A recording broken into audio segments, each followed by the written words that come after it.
안녕하세요, 서대리입니다. 다들 아이폰 12 구매하셨나요? 전세계 시가총액 대장이자 서학개미들의 사랑을 받고 있는 애플의 20년 3분기 실적이 발표됐습니다. 하지만 실적 발표와 동시에 애플 주가는 5% 이상 폭락하면서 서학개미들을 가슴 아프게 하고 있는데요. 실적 발표 전부터 9월 1일 주가가 최고점을 찍고 스멀스멀 내려오고 있던 상황이었기 때문에 애플 주식에 뒤늦게 합류한 분들은 지금 힘든 시기를 보내고 있을 겁니다. 코로나 재확산과 미국 대선 이슈로 주가 변동성이 심해진 상황이기 때문에 많은 분들이 애플 주식을 지금이라도 팔고 상황을 지켜봐야 하는지 고민하고 계십니다. 하지만 저는 지금 같은 시기가 애플 주식 개수를 늘릴 수 있는 좋은 찬스라고 생각하는데요. 그래서 이번 영상에서는 애플 3분기 실적을 알아보고 현재 애플 주가가 떨어지는 이유와 왜 지금 애플 주식을 사야 할 타이밍인지에 대한 개인적인 의견을 공유하고자 합니다. 포트폴리오에서 애플 비중이 가장 큰 입장이라 애플을 좋게 보고 설명하는 것일 수도 있으니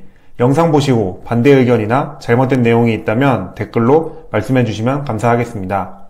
참고로 애플 회계 기준상 이번 분기를 20년 4분기라고 합니다만 설명의 편의를 위해 영상에서는 3분기라고 언급하도록 하겠습니다.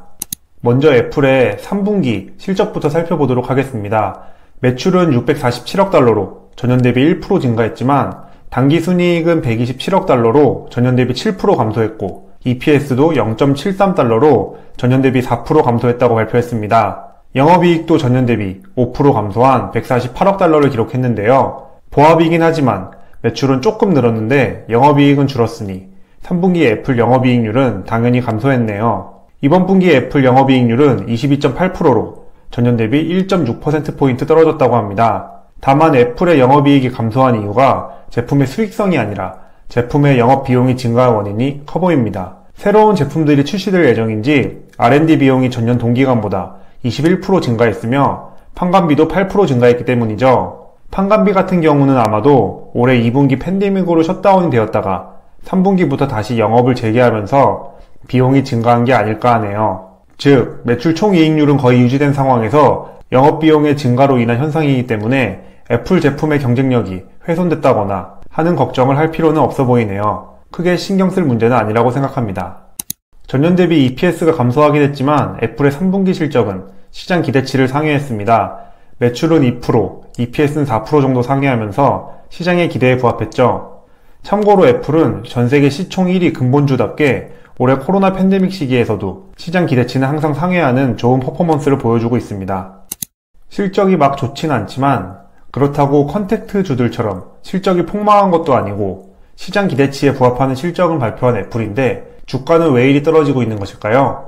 해석하기 나름이겠지만 현재 애플 주가 하락의 이유는 크게 두 가지라고 생각합니다. 첫째는 코로나로 인한 아이폰의 매출 감소, 두 번째는 4분기 가이던스 미제시로 인한 우려감입니다. 먼저 아이폰 매출은 264억 달러로 전년 대비 21% 감소했습니다.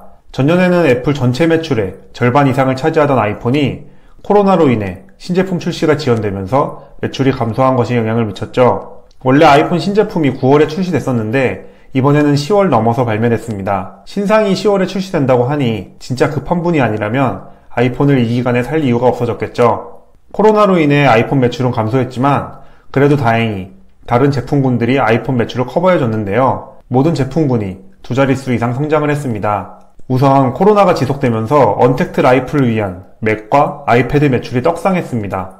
맥은 역사적 최고 매출을 갱신했다고 하고 아이패드 역시 4분기 기준으로 12년 이후 최고 매출을 기록한 것이죠. 거기다가 늘 그렇듯이 서비스 매출도 매분기 우상향 중이고 웨어러블도 애플워치 신상품 출시로 매출이 상승하면서 아이폰 12 출시 지연으로 인한 아이폰 제품군 매출 로스를 모두의 힘으로 커버했습니다. 애플 주가 하락의 두 번째 이유인 4분기 가이던스 미제시는 확실히 시장이 우려할 만한 요소라고 생각합니다. 기본적으로 주가라는 게 미래의 꿈과 희망을 먹고 자라는 놈입니다. 근데 이 대단한 애플이 맥과 아이패드 매출도 훌륭한 상황이고 신제품 효과가 집중될 4분기 가이던스를 제시하지 못했다? 시장에서는 이것을 우려할 만한 포인트로 인식했고 이게 주가 하락으로 이어졌다고 생각합니다. 거기다가 미중 갈등이 지속되는 상황 속에서 중국 시장의 비중이 계속적으로 커간다는 점도 투자자들이 우려하는 요소 중에 하나라고 생각합니다. 이 이외에도 최근 핫한 반독점법 이슈도 애플 주가를 짓누를 수 있을 만한 리스크라고 생각합니다. 구글은 애플 디바이스에서 기본 검색 엔진을 구글로 하는 대신 애플에게 매년 80억 달러에서 많게는 120억 달러에 달하는 금액을 지불합니다. 하지만 만약 구글과 애플의 협력 관계가 반독점법으로 무너지게 된다면 애플 실적에 영향을 미칠 수밖에 없겠죠. 애플 회계 기준으로 20년 연간 애플의 단기 순이익이 574억 달러였고 구글이 애플에 지급한 금액은 전체 순이익의 15% 이상을 차지하는 큰 규모입니다. 이 금액은 받는 동시에 순수 이익으로 연결될 수 있는 금액이다 보니 만약 반독점법이 영향을 미친다면 애플의 실적은 크게 줄어들 수도 있을 만큼 중요한 쟁점이라고 생각합니다.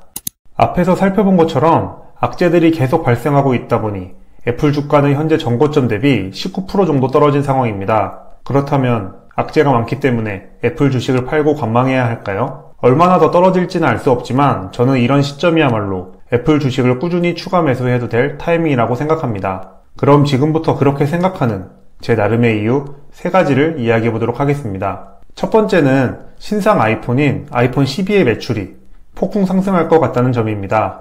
우선 많은 분들이 우려했던 신상 아이폰 12의 매출이 4분기부터 폭발적으로 증가할 것이라고 봅니다.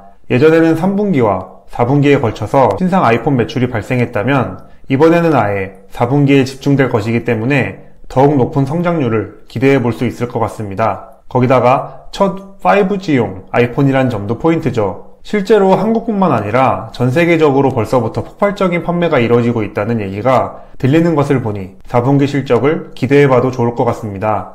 또한 아이폰 12 미니와 아이폰 12 프로 맥스도 11월 출시 예정인 만큼 4분기와 내년 1분기에 걸쳐서 신제품 출시 효과가 이어질 것으로 보입니다.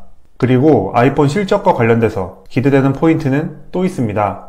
바로 맥세이프 충전기입니다. 충전기를 공짜로 안 주고 돈 받고 파네 마네 하지만 아이폰 12를 구매하는 고객들이라면 적어도 50% 이상은 해당 제품을 구매할 것이라고 생각합니다. 전용 폰 케이스까지 나왔는데 이 매출도 얼마나 찍힐지 벌써부터 기대되네요. 두 번째 이유로는 애플 주가 하락의 주요 원인인 가이던스 미제시도 일시적인 시장의 우려감일 뿐 크게 문제되지 않을 것이라는 점입니다.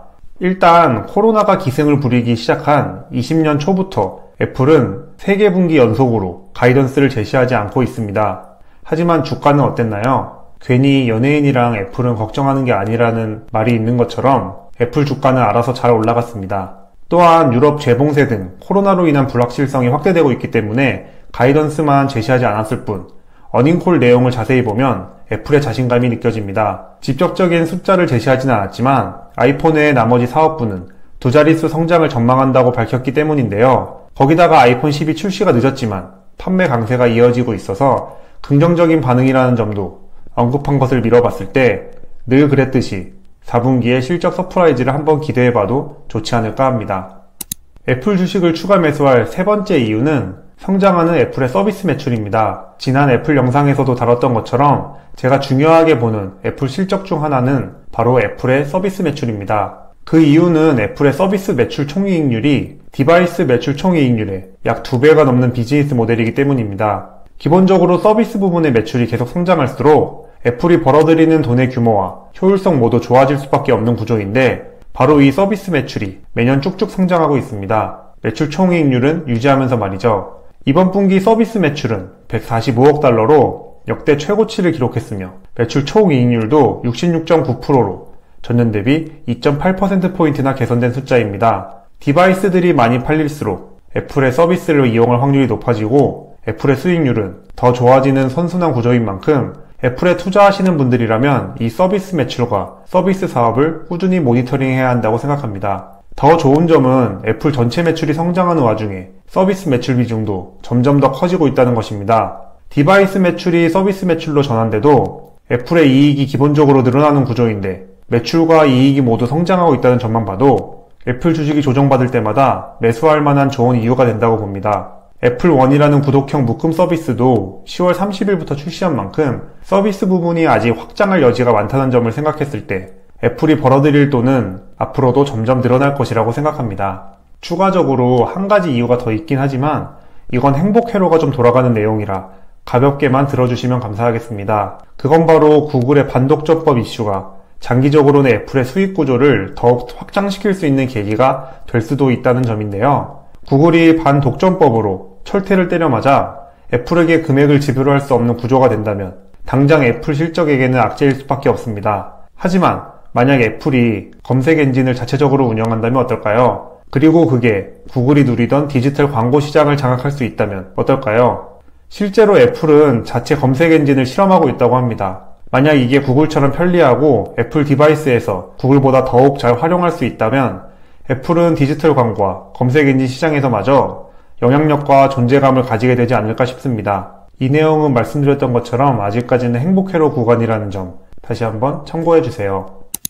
결론입니다. 코로나 재확산, 미국 대선으로 인한 시장의 불확실성과 이에 따른 비즈니스 실적 악화에 대한 우려로 주식시장 자체와 애플 주가가 떨어지고 있습니다. 하지만 앞에서 살펴본 것처럼 이는 애플 투자를 고려하시는 분들이나 춤의 타이밍을 노리시는 분들에게는 좋은 기회라고 생각합니다. 애플의 디바이스들은 오히려 코로나 수혜를 입고 있으며 이 디바이스 수가 빠르게 늘어나면서 애플의 의도대로 서비스 매출이 꾸준히 상승하고 있기 때문이죠. 거기다가 가이던스를 제시하지 않았을 뿐 이미 애플은 성장을 자신하고 있는 것 같습니다. 제가 봤을 때 유일한 변수는 미 대선 리스크라고 생각하는데 이 부분은 어떻게 해도 예측할 수 있는 영역이 아니라고 생각하기에 저는 배제할 예정입니다. 대선 리스크를 고려해서 분할 매수로 애플 주식을 추매할 계획이고 실제로 그렇게 하고 있습니다. 아이폰 12도 얼른 사야겠네요. 여러분들이 생각하는 애플의 투자 포인트는 무엇인가요? 다양한 의견을 댓글로 남겨주세요. 지금까지 서대리였습니다.